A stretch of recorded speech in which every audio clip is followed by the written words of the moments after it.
Përshëndetje, sot do flasim për kundrinorin e shdrejtës. Kundrinori i shdrejtë ndahet në dy grupe, kundrinori i shdrejtë pa parafjalë dhe kundrinori i shdrejtë me parafjalë. Kundrinori i shdrejtë varet nga gjymtyrë të shprehura me folje dhe shprehet gjithmonë në raste ndanore. Kundrinori i shdrejtë është një kundrinor i cili është gjymtyrë e dytë e fjalisë. Pyetjet me të cilat gjenden janë kujt, cilit, cilës, cilëve dhe cilave. Shprehet me emër në raste ndanore të shoqëruar me trajt të shkurtër. Për shembull, babait i doli llotaria për në Amerikë. Kujt i doli llotaria për në Amerikë? Babait.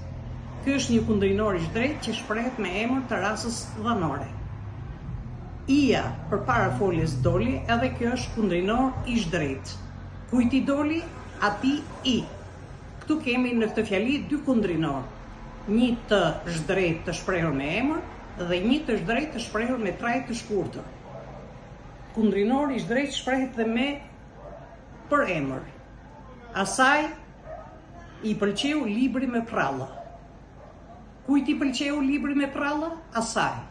Ky është kundrinor i shdrejtë i shprehur me për emër. I pëlqeu kujt? Asaj i.